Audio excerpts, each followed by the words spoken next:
The Sikorsky S-76 sat silent in the climate-controlled hangar like a wounded bird, its sleek white fuselage gleaming under the harsh LED lights. Victoria Sterling adjusted her tailored navy blazer and smiled coldly as Marcus Webb leaned against the aircraft's landing gear, his Breitling watch catching the light as he gestured expansively about his connections in the aviation world. She had heard this type of boasting from dozens of men before. All talk, no substance. The helicopter had not flown in 3 years, despite visits from the city's most expensive mechanics. Such a shame, Marcus continued, running his manicured finger along the aircraft's curves. A masterpiece like this deserves better than sitting as decoration. Victoria's lips curved into a dangerous smile. The corporate event buzzed around them, but her focus narrowed to this moment, this challenge, this beautiful opportunity to watch another peacock's feathers fall. "If you fix this engine, I'll marry you," she said, her voice carrying just loud enough for nearby guests to hear. The laughter that followed. Victoria's declaration rippled through the crowd like champagne bubbles breaking the surface. Marcus's chest puffed with the kind of confidence that comes from never being truly tested. He straightened his designer tie and flashed that practiced smile that had closed countless deals across Seattle. The other guests whispered behind their wine glasses, already placing mental bets on how quickly the pretty boy would back down from the challenge. Victoria Sterling had built her aviation empire on reading people's tells, and Marcus Webb was an open book written in large print. His jaw tightened almost imperceptibly when she mentioned the engine, and his eyes darted toward the helicopter's cowling with the nervous energy of a man who had just realized he might have bitten off more than he could chew. But pride, that most dangerous of human weaknesses, had already wrapped its fingers around his throat. "You're serious," Marcus said, his voice carrying a note of disbelief that he tried to mask with amusement. The crowd had grown quiet, sensing blood in the water. This was Seattle corporate entertainment at its finest, watching the wealthy and powerful play their games of ego and consequence. Victoria nodded slowly, her green eyes never leaving his face. She had inherited more than just money from her father, William Sterling. She had inherited his ability to spot a bluff from across a boardroom table. Dead serious. That helicopter has been sitting here for 3 years. 4 different aviation specialists have declared it unfixable. The engine seized up completely after someone tried to upgrade the avionics system. She paused, letting the weight of the challenge settle on Marcus's shoulders like a lead blanket.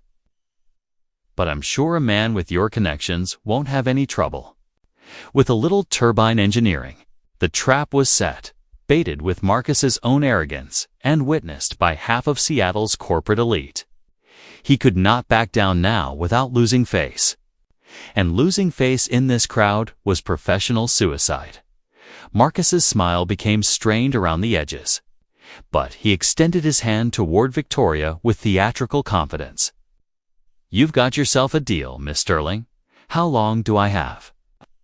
"1 month," Victoria replied, shaking his hand with a grip that spoke of her father's lessons about never showing weakness. "The helicopter doesn't move from this hangar until it's running perfectly." She leaned closer, her voice dropping to a whisper that somehow carried more menace than any shout. "And Marcus, I'll know if you're trying to pull any tricks." As the crowd dispersed and the evening wound down, Marcus found himself standing alone with the silent helicopter, its white paint now seeming to mock him under the fluorescent lights. He pulled out his phone and began scrolling through his contacts, his confidence evaporating like morning mist. He needed help, and he needed it fast. But finding someone skilled enough to resurrect a dead turbine engine and desperate enough to work in secret would require calling in favors he would rather keep in reserve. 40 miles away, in a modest hangar tucked between a crop dusting operation and a flight training school, Ryan Mitchell wiped his hands on an oil-stained rag and looked up at the clock. Nearly midnight. And he was still working on old Pete's ancient Cessna 172. The engine rebuild should have been finished hours ago. But perfectionism was both his blessing and his curse. Every bolt had to be exactly right, every gasket perfectly sealed. It was the same obsessive attention to detail that had once made him the most sought-after helicopter mechanic in the Army before everything fell apart. 8-year-old Emma sat on a nearby toolbox, supposedly doing homework, but actually watching her father work with a kind of fascination that only comes from genuine love. The girl had inherited Ryan's mechanical intuition along with his dark hair and quiet intensity. "Dad, why don't you ever talk about the Army days?" Emma asked, not for the first time. Ryan's hands paused for just a moment before continuing their work. "Some stories are better left buried, kiddo. Help me with this engine mount." It was the same deflection Emma had heard 100 times before. But tonight, something in her father's voice suggested the buried stories were fighting their way to the surface. The hangar was Ryan's sanctuary, filled with the honest smell of aviation fuel and the satisfying weight of real tools incapable hands here, surrounded by engines that responded to skill rather than politics. He could almost forget about the incident that had destroyed his military career and driven him into exile from the service. He had loved since childhood. Almost, but never completely. The phone rang, startling both father and daughter. Ryan frowned as he glanced at the caller ID. Unknown number, Seattle area code. Legitimate customers did not usually call after midnight. Hey, he almost let it go too. Voicemail, but something made him answer. "Mitchell Aviation," Ryan said, his voice carrying the weariness of a man who had learned to expect the worst from unexpected phone calls. "Marcus." Webb's voice came through the speaker with the kind of desperate confidence that immediately put Ryan on guard. "I heard you're the guy to call when everyone else says it's impossible. I've got a job that could be very profitable for the right person." Ryan had heard pitches like this before, usually from people who wanted corners cut or questions left. Unasked, depends on the job. What kind of aircraft are we talking about? Sikorsky S-76. Engines completely seized. Previous mechanics said it's unfixable.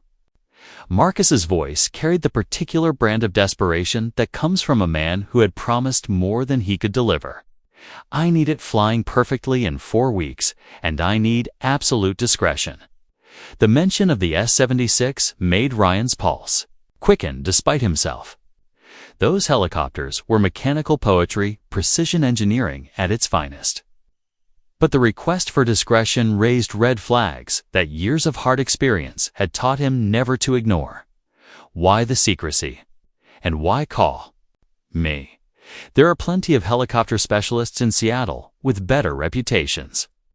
Marcus's laugh held no humor. "Let's just say this is more about getting results than following conventional procedures. The pay is $20,000 cash, no questions asked.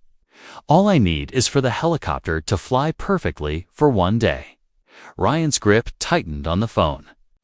$20,000 would cover Emma's medical expenses from her asthma treatments, with enough left over to finally upgrade the hangar's aging equipment. It was more money than Ryan typically made in 4 months of honest work. But honest work had become his religion since the Army incident, the only thing standing between him and the bitter cynicism that had claimed so many of his former colleagues. "I don't work under the table," Ryan said finally. "Everything I do is above board, properly documented and guaranteed. If that's not what you're looking for, you're calling the wrong guy." There was a long pause on Marcus's end, the sound of a man calculating risks and finding all his options lacking. "The work itself is completely legitimate. It's just there. Are some ego issues involved? Look, can we meet tomorrow? Let you take a look at the helicopter and decide for yourself." Emma was watching her father with sharp eyes, clearly picking up on the tension in the conversation. Ryan found himself thinking about the girl's college fund, or rather the lack thereof. Medical bills, hangar rent, groceries. The bills never stopped coming, and the small aviation repair business barely broke even most months. "Where's the helicopter?" Ryan asked, already knowing he was about to make a decision he might regret. Sterling Aviation Facility downtown. Very professional setup. Marcus's voice carried renewed hope. "Can you be there tomorrow afternoon, 2 o'clock?" Ryan looked around. His small hangar at the peeling paint and ancient equipment that somehow still got the job done. Then he looked at Emma, brilliant and curious and deserving of every opportunity Ryan could provide. "I'll be there, but I'm not promising anything until I see what we're dealing with." After hanging up, Ryan sat in the silence of his hangar, listening to the tick of cooling metal and the distant hum of traffic on the interstate. Emma had gone back to her homework, but Ryan could feel the girl's attention like a weight on his shoulders. "Dad?" Emma's voice was carefully casual. "Is everything okay?" Ryan forced a smile and ruffled his daughter's hair. "Just a potential job, sweetheart. Nothing to worry about." But as he said the words, Ryan could not shake the feeling that he was standing at the edge of a cliff, and tomorrow's meeting would determine whether he found solid ground or took a very long fall. The next afternoon found Ryan driving his battered pickup truck through the polished streets of downtown Seattle, feeling like a grease stain on white silk. The Sterling Aviation Facility was everything Marcus had promised. Climate-controlled, security cameras, and the kind of pristine organization that spoke of serious money. But it was the Sikorsky S-76 that stole Ryan's attention the moment he laid eyes on it. The helicopter sat under custom lighting like a sculpture in a museum, its white paint deeper and richer than anything Ryan had seen in years. This was not just any S-76. This was one of the executive models, probably worth more than Ryan's house and hangar combined. But even from across the room, he could see the telltale signs of an engine that had died hard. Marcus appeared at his elbow, nervous energy radiating from every gesture. "Beautiful, isn't it? Shame it's been sitting dead for so long." He was trying to sound casual, but Ryan could hear the desperation underneath. Ryan walked slowly around the helicopter, his trained eye cataloging details that would be invisible to most people. The slight discoloration around the engine intakes, the way the aircraft sat just a fraction too low on its landing gear, the faint smell of burnt electronics that still lingered after 3 years. This was not just a seized engine. This was a mechanical disaster that someone had tried and failed to cover up. "Mind if I pop the cowlings?" Ryan asked, though he was already reaching for the access panels. What he found under the engine cowling made him whistle low under his breath. The engine compartment was a testament to expensive mistakes.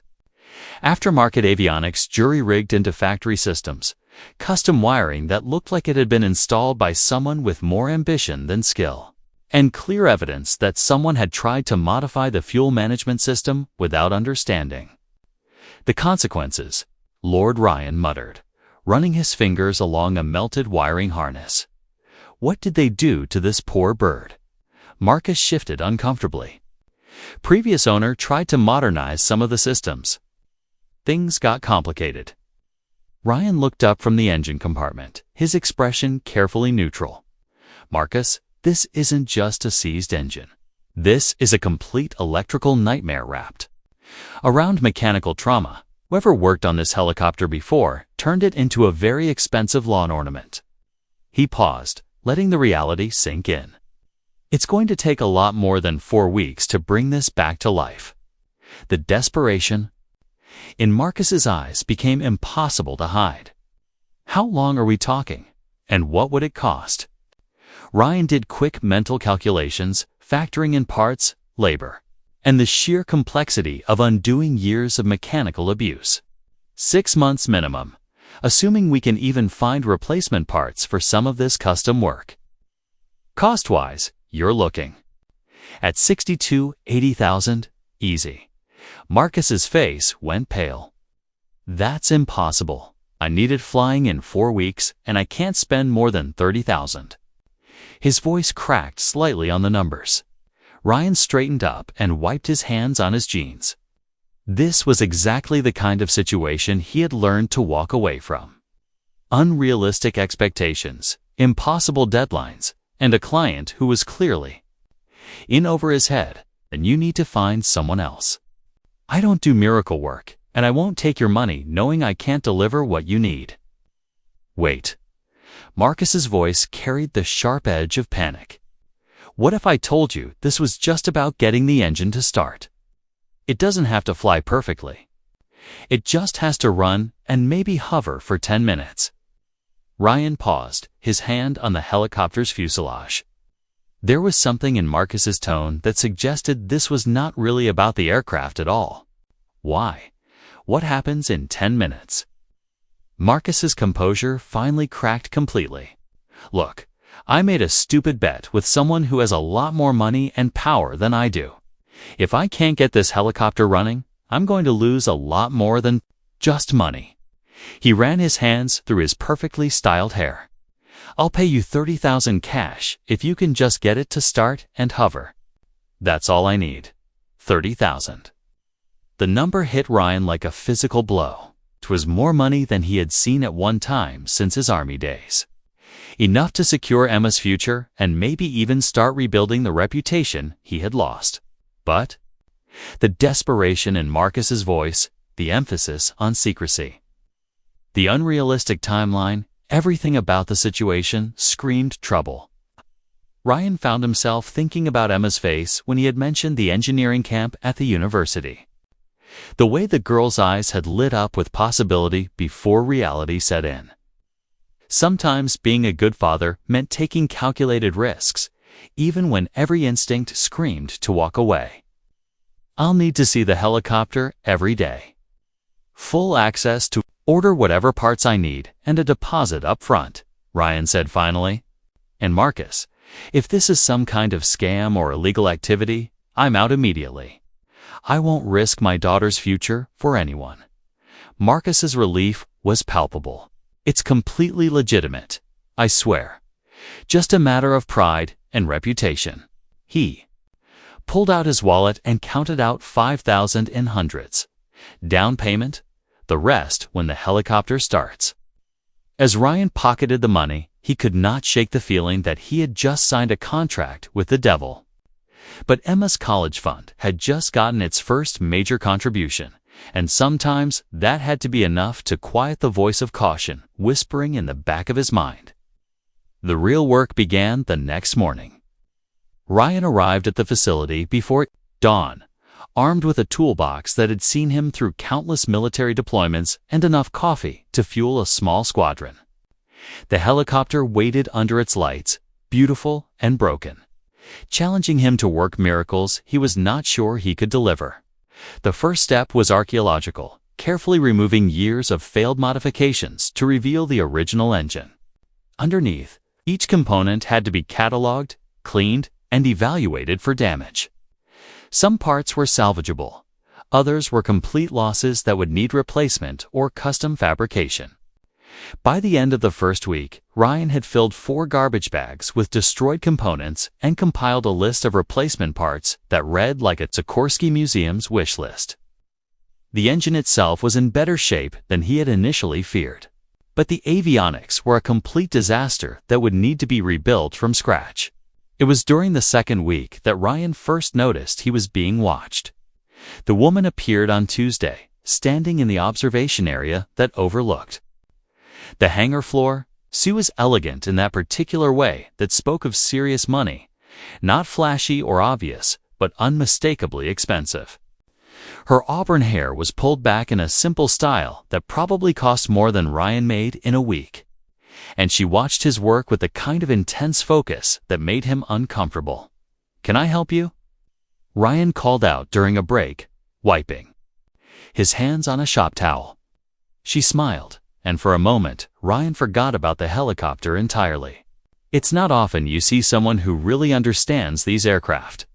Most people just see the pretty exterior. There was something in her voice that suggested she knew more about helicopters than most people, and definitely more than her appearance. Would suggest you're familiar with S-76s? Ryan asked. My father was something of a collector. He always said that these machines were more art than science, that they required a special touch to bring out their true potential.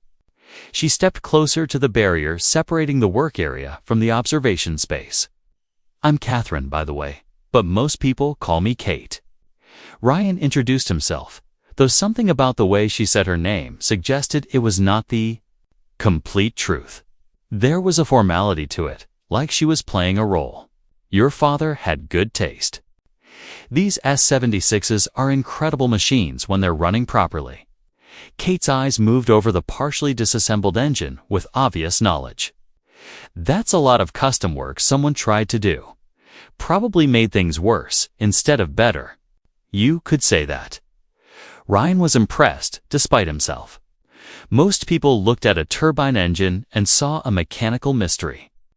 Kate was clearly seeing the same problems he had identified. Are you in the aviation business? Not exactly, but I've spent enough time around mechanics to recognize quality work when I see it. She paused, studying his face with uncomfortable intensity. You're very good at this. I can tell just from watching you handle the components. There was something about the compliment that felt loaded, like she was testing him or leading toward something. Ryan had learned to be wary of people who showed up uninvited and asked too many questions, just trying to get the job done. The owner is pretty anxious to get it running again. Kate's expression shifted slightly, a shadow crossing her features. Yes, I imagine he is. She paused, then added with careful casualness, well, I should let you get back to work. It was nice meeting you, Ryan. She left as quietly as she had arrived, but Ryan found himself thinking about her for the rest of the day. There was something familiar about her, though he could not place where he might have seen her before. And the way she had looked at the helicopter, not like someone admiring a pretty machine, but like someone seeing an old friend. The third week brought both breakthrough and complication. Ryan had finally traced the source of the electrical problems to a cascading failure in the flight management system, and he had managed to source most of the replacement parts through his network of contacts in the military surplus world. The engine was starting to look like something that might actually run again, but Marcus was becoming increasingly anxious, calling multiple times a day for progress reports and showing up at the hangar with the jittery energy of a man running out of time. How much longer? Became his constant refrain, usually followed by increasingly desperate offers to pay more money for faster results. These things take time, Ryan would tell him over and over. You can't rush precision work. One mistake now, and we're back to square one. It was during one of these conversations that Kate reappeared, this time carrying a leather portfolio that looked expensive and official. Marcus's reaction to seeing her was immediate and uncomfortable. His face went pale, and he actually took a step backward. Miss Sterling, Marcus said, his voice tight with barely controlled panic. I wasn't expecting to see you here, Sterling. The name hit Ryan like a slap, and suddenly Kate's familiarity made perfect sense. He had seen her face in business magazines, usually accompanying articles about successful aviation executives or corporate acquisitions. Victoria Sterling, CEO and heir to Sterling Aviation. I wanted to check on the progress, Victoria said. Her tone pleasant, but carrying an undertone that suggested checking on progress was the least of her concerns. After all, I do have a vested interest in whether this helicopter flies again. Marcus looked like he wanted to disappear into the floor. Everything's going according to plan. Ryan here is doing excellent work. Ryan found himself caught in the middle of whatever game was being played between these two people. The tension in the air was thick enough to cut with a wrench, and he was beginning to understand that his involvement in this project went far deeper than simply fixing an engine. Actually. Victoria continued, her eyes moving between Marcus and Ryan. I've been doing some research on helicopter restoration, and I've learned some very interesting things about proper procedures and timelines. She opened her portfolio and pulled out a stack of papers. For instance, I've discovered that a complete restoration of an S-76 with this level of damage should take at least 6 months and cost significantly more than $30,000. The number hit Ryan like cold water. How did she know exactly what Marcus was paying him? And more importantly, what else did she know about this arrangement? Marcus's composure finally cracked completely. Look, Victoria, I can explain everything. This isn't what it looks like. Oh, I think it's exactly what it looks like, Victoria replied, her voice dropping to a temperature that could freeze helium. The question is whether Ryan here knows what he's gotten himself into. Ryan set down his tools and looked back and forth between them, pieces of a puzzle beginning to form, a picture he didn't like. Would someone mind telling me what's really going on here? Because I'm starting to feel like I walked into the middle of a movie without reading the script. Victoria's expression softened slightly as she looked at him. Ryan, did Marcus tell you why he needs this helicopter running? Did he mention the circumstances that led to this arrangement? He said it was about pride and reputation. Ryan said slowly, some kind of bet or challenge. That's one way to put it. Victoria's smile held no warmth as she looked at Marcus. What he didn't tell you is that I own this helicopter. It belonged to my father, and Marcus here made a rather foolish promise about fixing it himself. The timeline he gave you isn't arbitrary. It's the deadline for a very public commitment he made in front of half of Seattle's business community. The full scope of Marcus's deception was beginning to dawn on Ryan. This wasn't just about mechanical work. This was about fraud, about taking credit for someone else's expertise, about using Ryan's skills to win a bet Marcus had no business making. And, Victoria continued, what makes this particularly interesting is that Marcus led everyone to believe he would be doing the work himself. Using your skills to fulfill his promise is essentially cheating, wouldn't you say? Ryan felt the ground shift beneath his feet as the full implications hit him. He had been played, used as a pawn in someone else's game of ego and deception. The $30,000 that had seemed like salvation now felt like blood money, tainted by lies he had never agreed to be part of. I didn't know, Ryan said quietly, his voice carrying the weight of a man who had just realized he had compromised his principles for money. Marcus told me this was legitimate work. No questions asked. Victoria's expression softened as she looked at him. No, you didn't. I've been watching you work, and I can see the integrity in everything you do.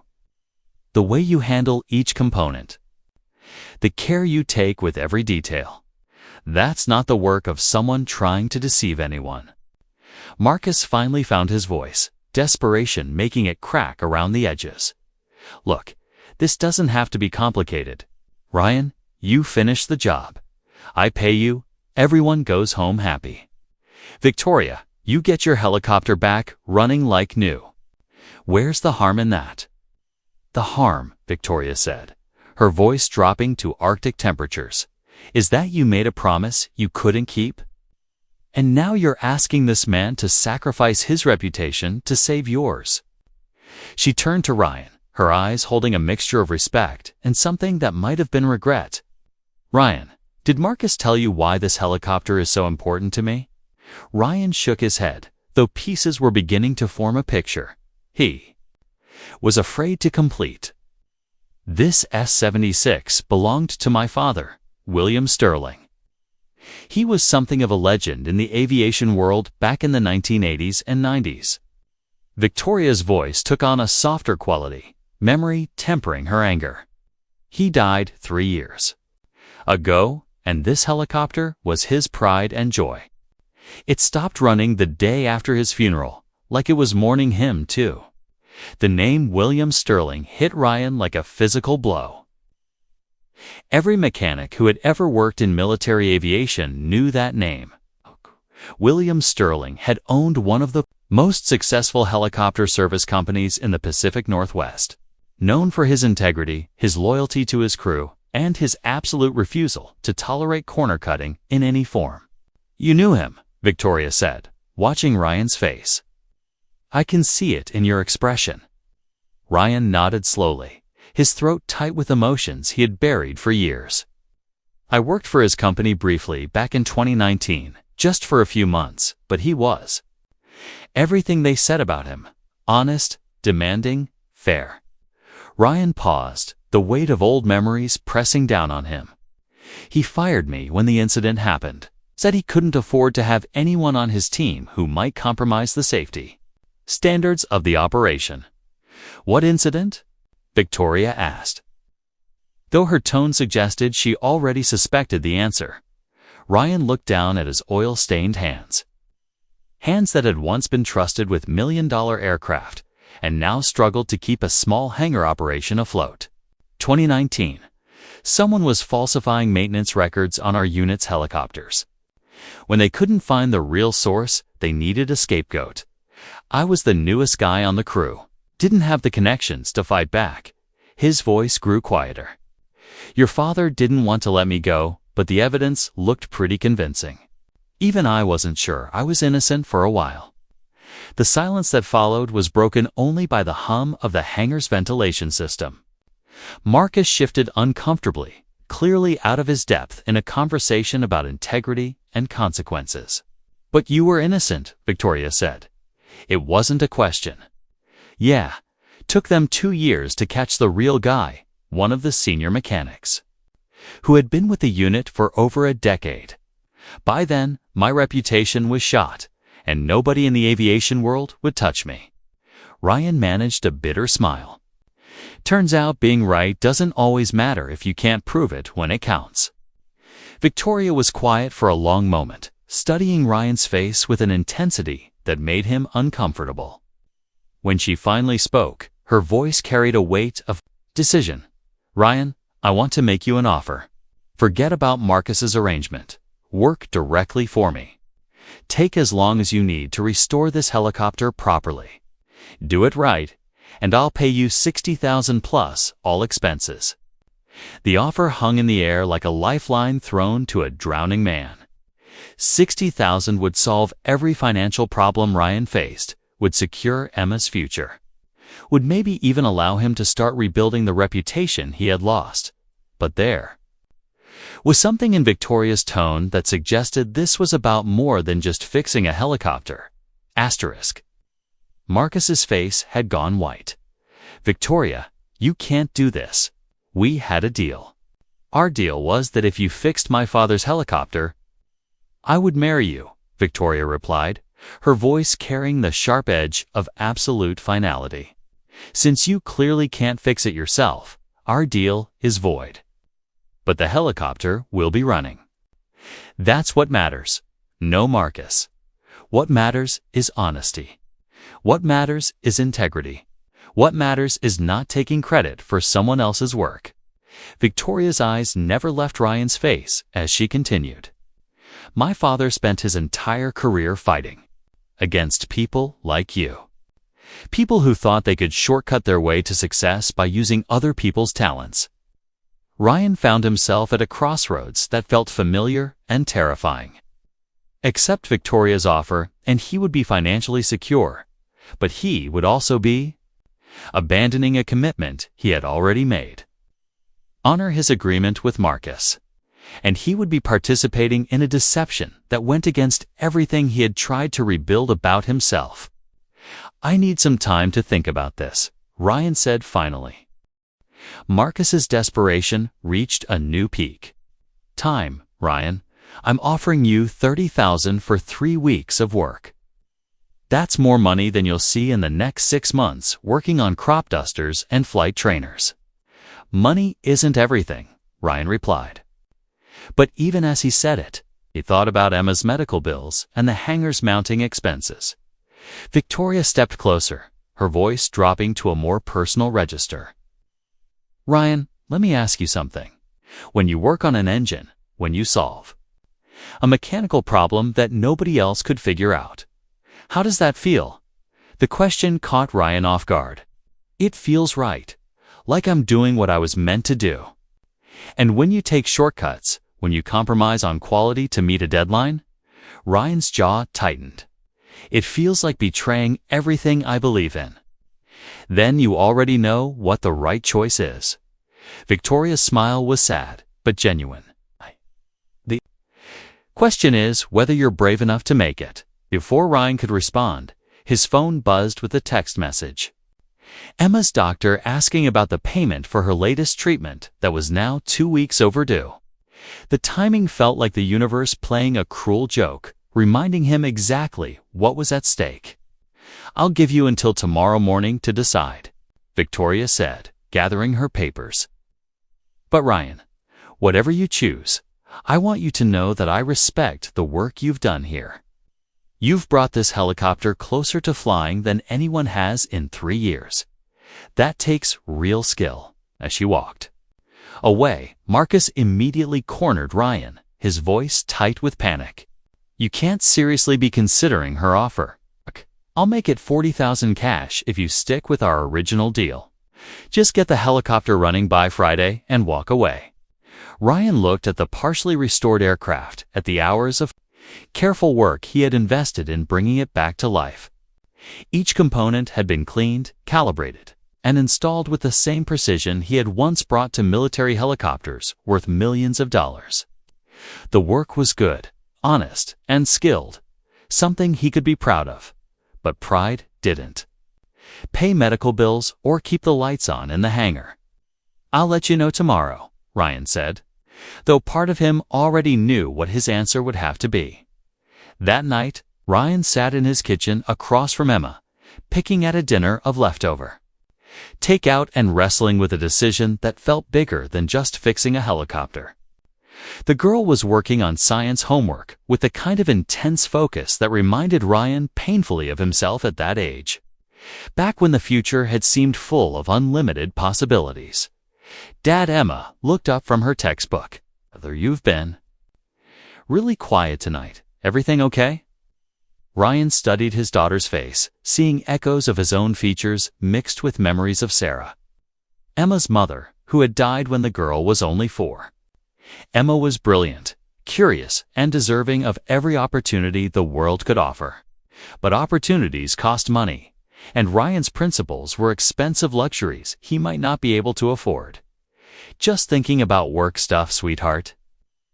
"Nothing for you to worry about."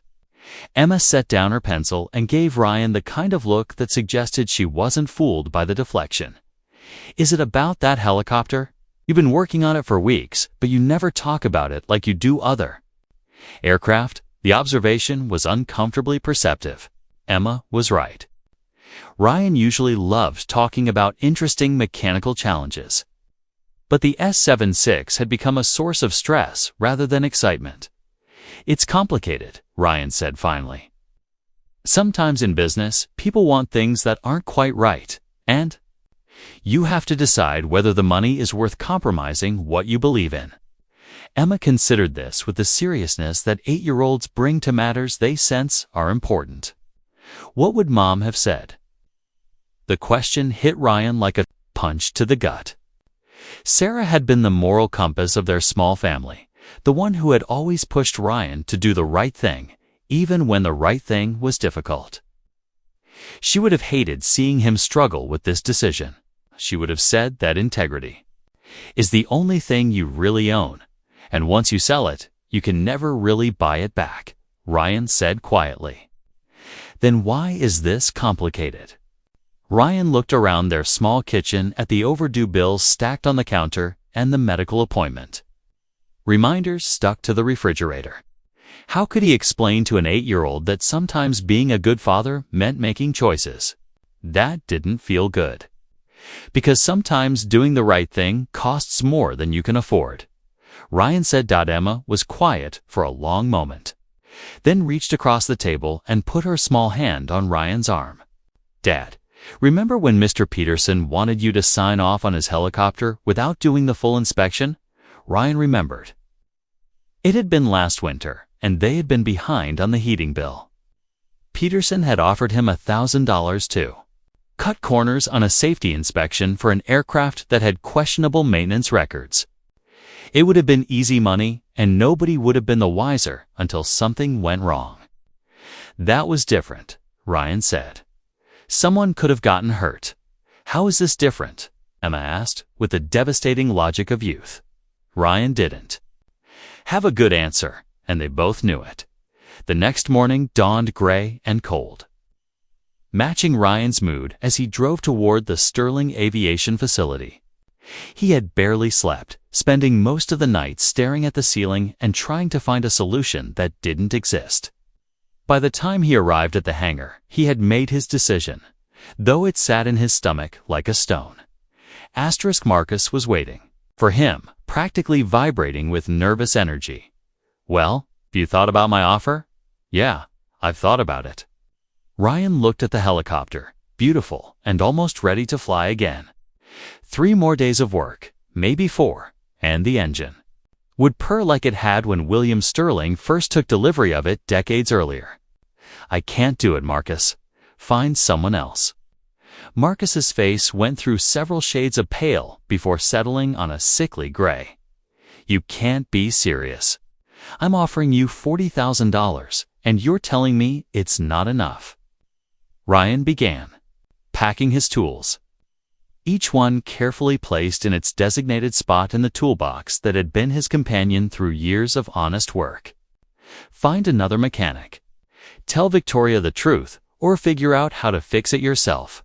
But I'm done being part of whatever game you're playing. Game?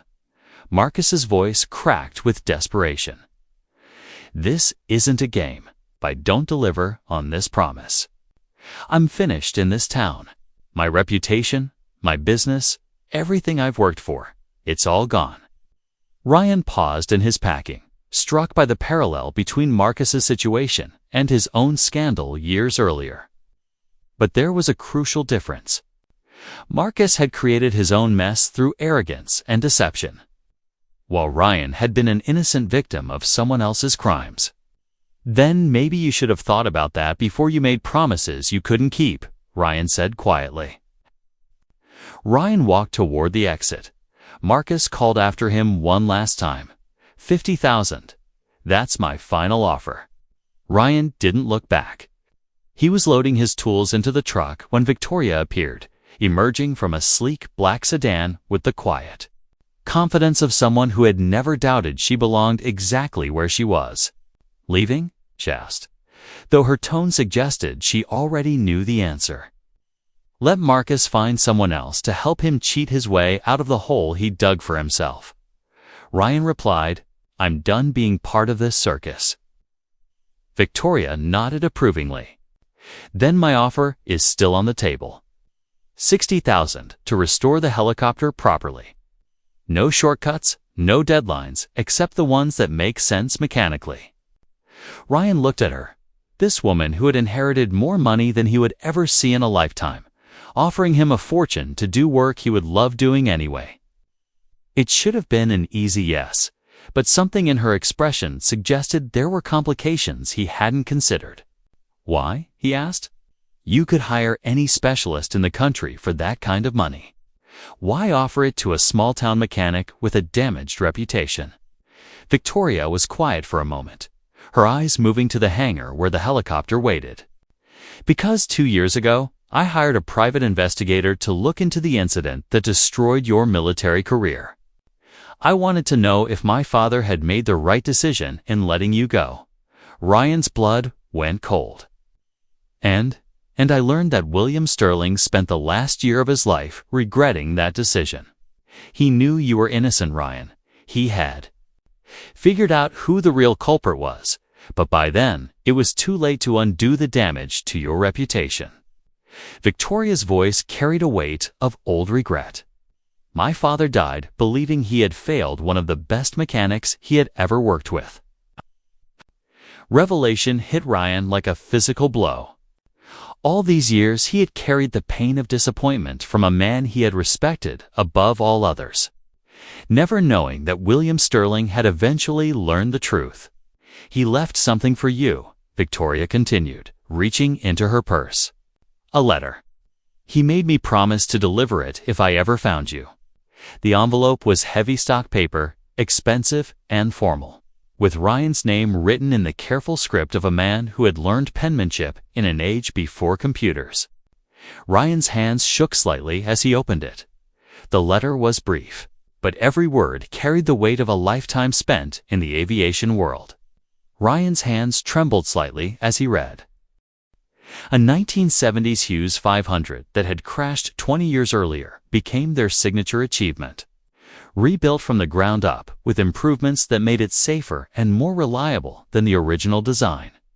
A Vietnam-era 1 Huey restored for a military museum. Drew visitors from around the world who wanted to see what proper craftsmanship could accomplish, but it was the personal projects that meant the most to Ryan. Victoria commissioned him to restore a small Piper Cub that had belonged to her great-grandfather, the aircraft that had first sparked the Sterling family's love affair with aviation. Working on that plane gave Ryan insights into the family history that business magazines never captured. He started with nothing, Victoria explained, as they carefully rebuilt the Cub's vintage Continental engine. Just a passion for flying and a willingness to work harder than anyone else. Dad used to say that everything our family accomplished started with this little airplane. Emma, now 10 and increasingly skilled with mechanical systems, was rebuilding the aircraft's original instrumentation, with the patience of someone twice her age. "It's like archaeology," she said, carefully cleaning decades of grime from a vintage altimeter. Each piece tells a story about the people who flew it. The observation struck Ryan as particularly insightful. Emma was learning to see beyond the mechanical aspects of their work, to understand the human stories that gave each aircraft its true value. It was exactly the kind of perspective that would make her an exceptional craftsperson someday. As Sterling Mitchell Aviation's reputation grew, so did the scope of their projects. They were commissioned to restore aircraft for museums, private collectors, and even movie productions that needed period-correct helicopters for historical accuracy. Each project brought new technical challenges and opportunities to push the boundaries of what restoration could accomplish. But success also brought unexpected complications. Other shops, jealous of their rapid rise to prominence, began spreading rumors about their methods and questioning their qualifications. Some competitors suggested that Victoria was simply buying her way into the aviation world, using her wealth to shortcut the normal process of building credibility. The criticism stung, particularly because Ryan recognized the same pattern of professional jealousy that had contributed to his downfall years earlier. But this time, he had allies who understood the value of his work and were willing to defend it. "Let them talk," Victoria said, when Ryan expressed concern about the gossip. "Our work speaks for itself. Every aircraft we restore becomes an ambassador for our reputation." She was right. The vintage aviation community was small and tightly knit, and word of Sterling Mitchell Aviation's quality spread through personal recommendations and first-hand experience. Soon they had a waiting list of projects that stretched over 2 years, and Ryan found himself in the unusual position of being able to choose which assignments to accept. The turning point came when the Smithsonian's National Air and Space Museum contacted them about restoring a historic military helicopter for a major exhibition. The aircraft had been damaged in storage and required the kind of meticulous restoration that few shops were equipped to handle. "This is huge," Victoria said, after hanging up from the initial conversation with the museum's curators. The Smithsonian doesn't trust just anyone with their collection. Ryan understood the implications. A successful restoration for the Smithsonian would establish Sterling Mitchell Aviation as one of the premier shops in the country. It would also validate every decision they had made about prioritizing quality over speed, craftsmanship over profit margins. The project took 8 months and required techniques that pushed the boundaries of traditional restoration methods. Ryan found himself inventing new approaches to problems that had never been solved before, while Victoria managed the complex logistics of sourcing parts and coordinating with museum staff. Emma, now mature enough to handle significant responsibility, was put in charge of documenting the entire process. Her detailed photographs and technical notes would become part of the Smithsonian's permanent archive, a record of how proper restoration should be conducted. "This is going to be in history books someday," Emma said, carefully photographing Ryan. As he calibrated the restored flight controls, "Kids in school are going to learn about what we did here." The thought was both thrilling and humbling. Ryan had started his career working on military aircraft that disappeared into classified programs, their contributions to aviation history largely unrecognized. Now he was creating something that would be studied and admired by generations of future mechanics and engineers. The helicopter's first flight after restoration was conducted at a private airfield outside Seattle, with representatives from the Smithsonian, several aviation magazines, and the vintage helicopter community in attendance. Victoria insisted that Ryan be the one to take the controls for the maiden flight, despite her own qualifications as a pilot. "This is your moment," she said, as they completed the pre-flight inspection. "You brought this aircraft back to life. You should be the first to fly it." The flight was perfect. Every system functioned exactly as designed, every control response crisp and precise. As Ryan lifted the restored helicopter into the morning sky, he felt a satisfaction that went beyond mere professional pride. This was what he had been meant to do all along, not just fix broken machines, but preserve aviation history for future generations. The success of the Smithsonian project opened doors that Ryan had never imagined possible. Museums, collectors, and aviation enthusiasts from around the world began contacting Sterling Mitchell Aviation with increasingly ambitious projects. They restored aircraft for the Museum of Flight, the Evergreen Aviation Museum, and private collectors whose hangars read like aviation history textbooks. But the most meaningful project came from an unexpected source. The Army contacted them about restoring a helicopter that had been involved in Ryan's original scandal. The aircraft had been damaged in an accident and required complete reconstruction, but the military wanted it restored to honor the memory of the crew members who had died in the crash that Ryan had been wrongfully blamed for contributing to. "Are you sure you want to take this on?" Victoria asked when the offer arrived. "It might bring up painful memories." Ryan studied the technical specifications and photographs of the damaged aircraft. It was the same model he had worked on during his military service, the type of helicopter he knew better than any other. Restoring it would be both a technical challenge and an emotional journey. "I need to do this," Ryan said finally, "not just for my own closure, but for the families of those crew members. They deserve to have their loved ones honored properly."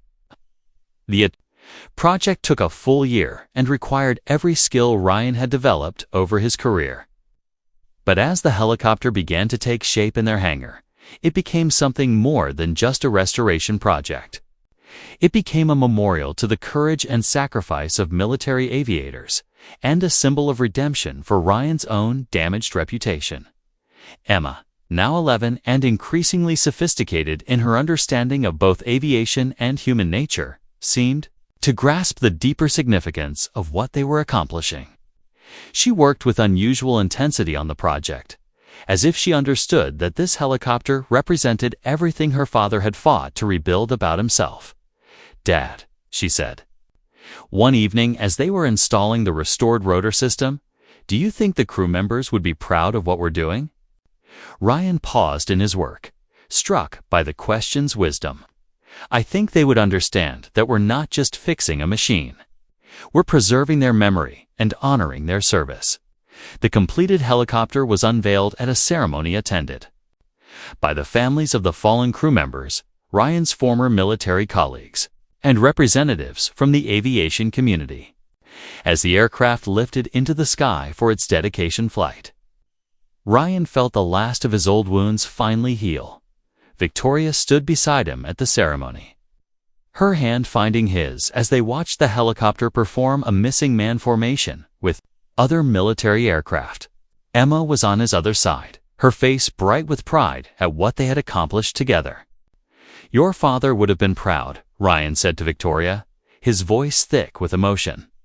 He would have been proud of all of us, Victoria replied, but especially of you.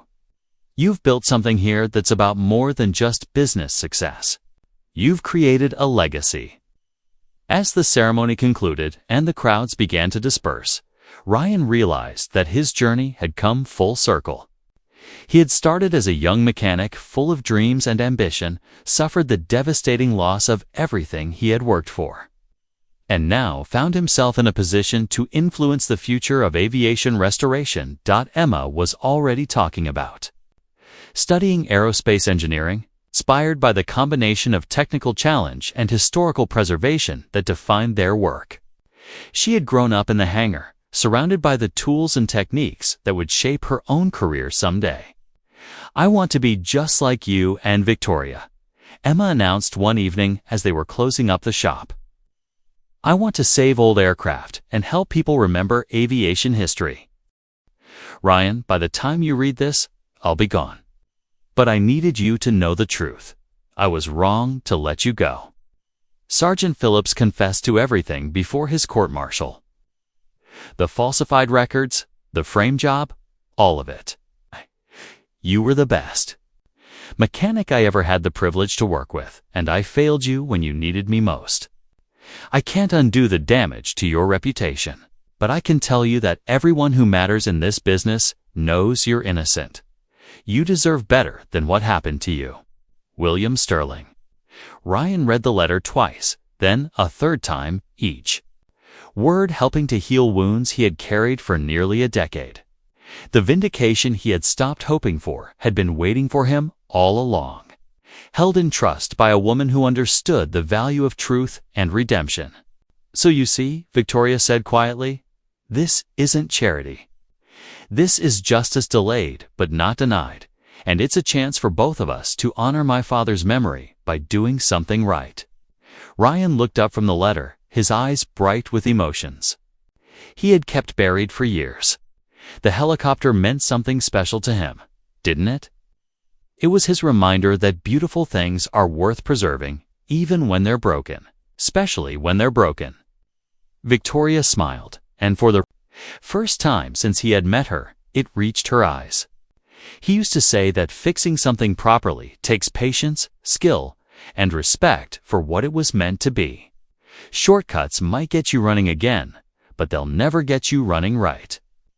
Ryan folded the letter carefully and slipped it into his shirt pocket right over his heart. When do we start? We already have, Victoria said. The question is, are you ready to bring that helicopter back to life the way my father would have wanted? Ryan looked toward the hangar where the S-76 waited with the patience of a machine that had been built to last generations. For the first time in years, he felt like he was exactly where he was supposed to be, doing exactly what he was meant to do.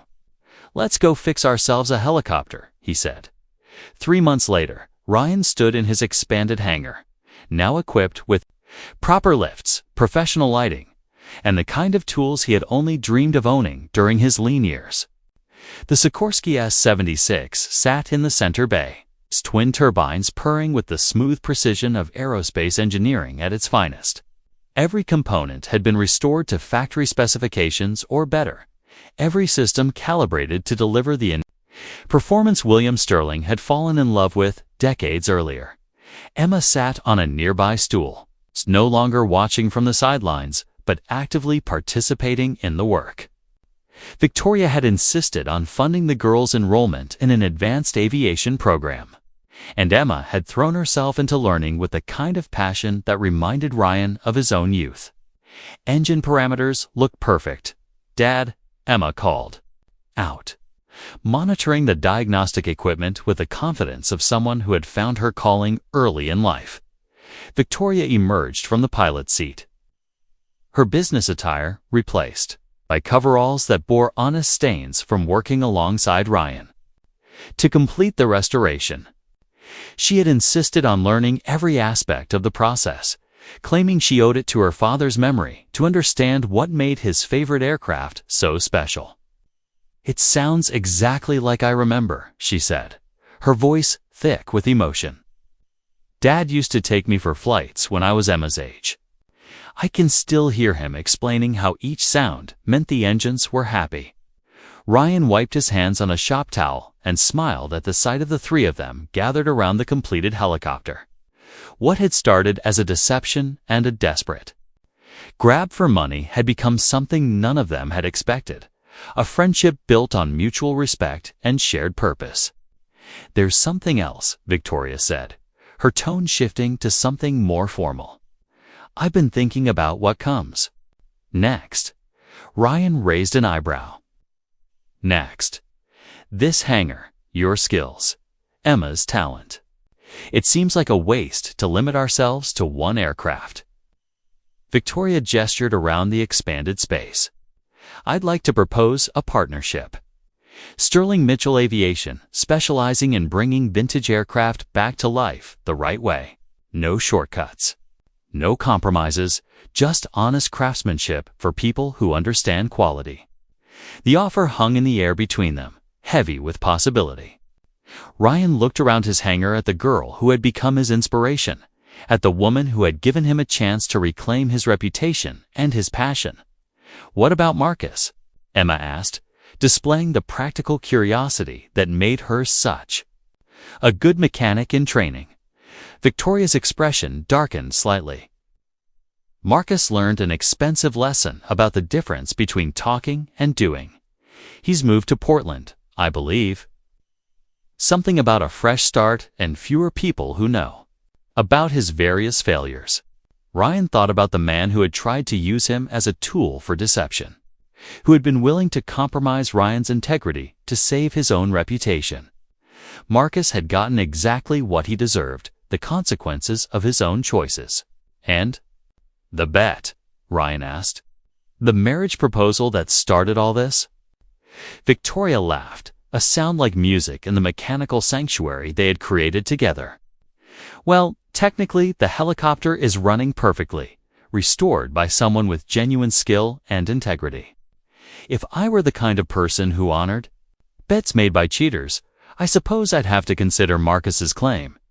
She paused, her eyes finding Ryan's. "But I've always preferred men who earn their victories honestly."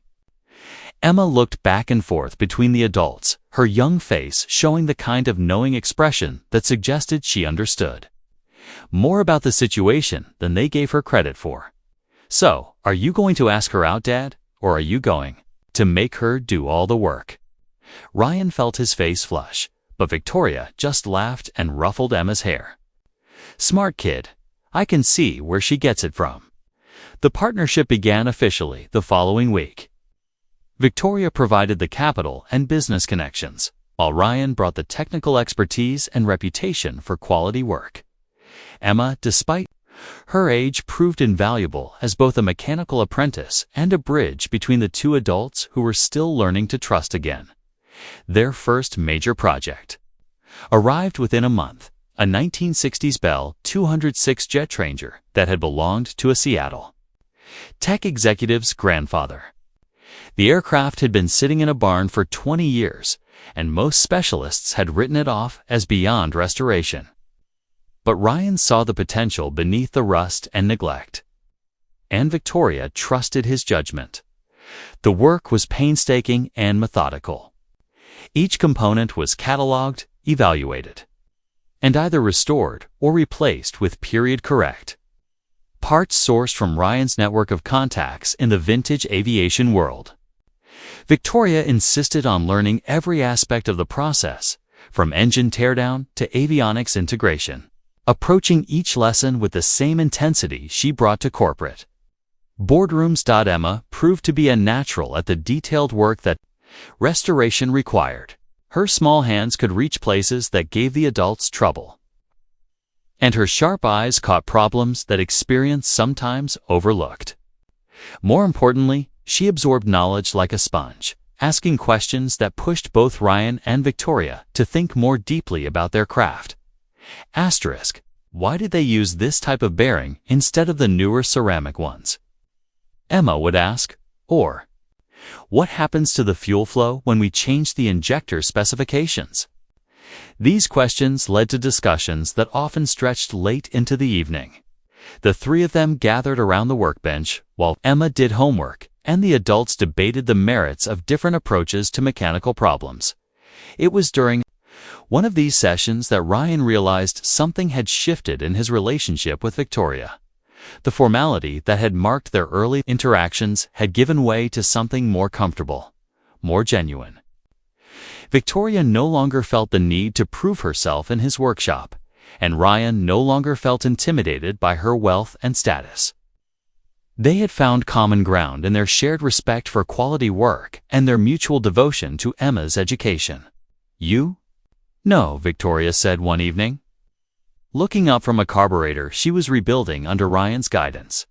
"I never thought I'd enjoy getting my hands dirty like this."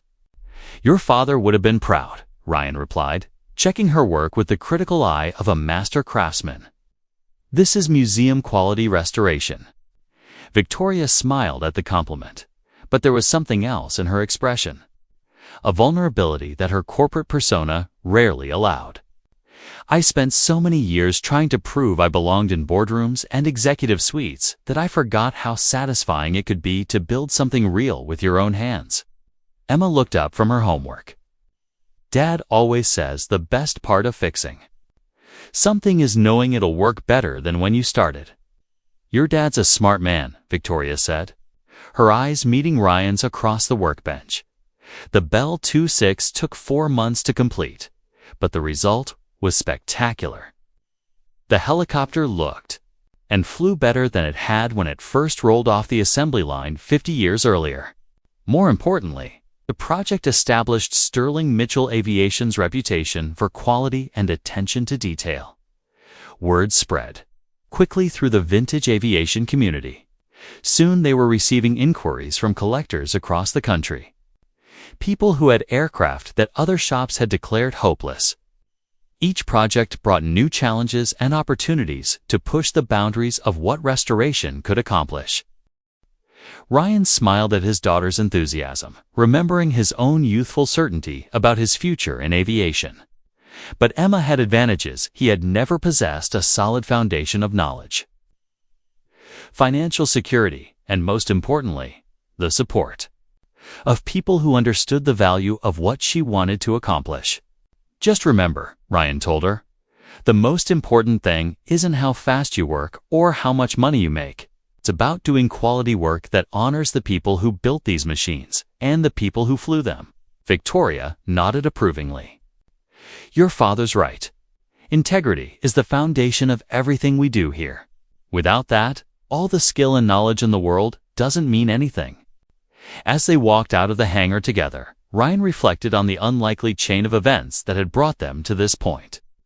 A desperate man's deceptive bet had led to the restoration not just of a helicopter, but of careers, relationships, and dreams that had seemed permanently broken. The Sterling Mitchell Aviation sign gleamed under the security lights, representing a partnership built on mutual respect and shared values. Inside the hangar, several vintage aircraft waited for their own resurrection, each one representing another opportunity to preserve aviation history and honor the people who had contributed to it. Ryan's phone buzzed with a text from a potential customer. Someone with a World War II-era helicopter that needed restoration for a military museum. It was exactly the kind of project that Sterling Mitchell Aviation had become known for: technically challenging, historically significant, and personally meaningful. "Another museum project?" Victoria asked, reading his expression. "Looks like it." A 1940 Sikorsky R-4, one of the first operational helicopters. The customer says it's been sitting in a barn for 50 years. Emma's eyes lit up with excitement. "Can we take it?" That would be like working on aviation archaeology. Ryan looked at Victoria, who was already nodding her agreement. They had built something special here, something that went beyond simple business success to touch the deeper human need to preserve and honor the past.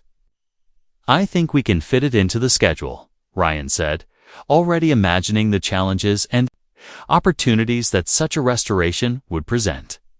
As they drove home through the quiet Seattle streets, Ryan realized that he had found something he had never dared to hope for.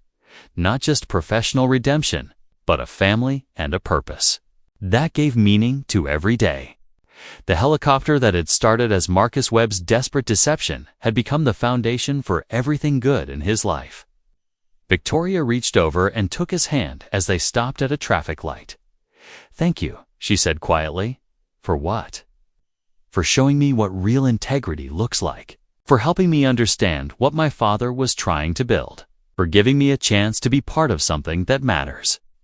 Ryan squeezed her hand gently, understanding that they had both found something unexpected in their partnership. What had started as a business arrangement had become something deeper, a shared commitment to excellence and a mutual respect that had grown into love. Emma, drowsy in the back seat, mumbled something about tomorrow's work on the Bell 26's transmission. Even in sleep, her mind was focused on the mechanical challenges that would greet them in the morning. Ryan smiled as he drove through the city that had once seemed so hostile to his dreams. Sterling Mitchell Aviation had become more than just a business. It was a testament to the power of second chances, the value of honest work, and the importance of never giving up on the things that matter most. The helicopter that had brought them together sat in their hangar, its engines silent, but ready for whatever adventures tomorrow might bring. And Ryan knew that whatever challenges lay ahead, they would face them together, a family united by their shared passion for bringing beautiful, broken things back to life.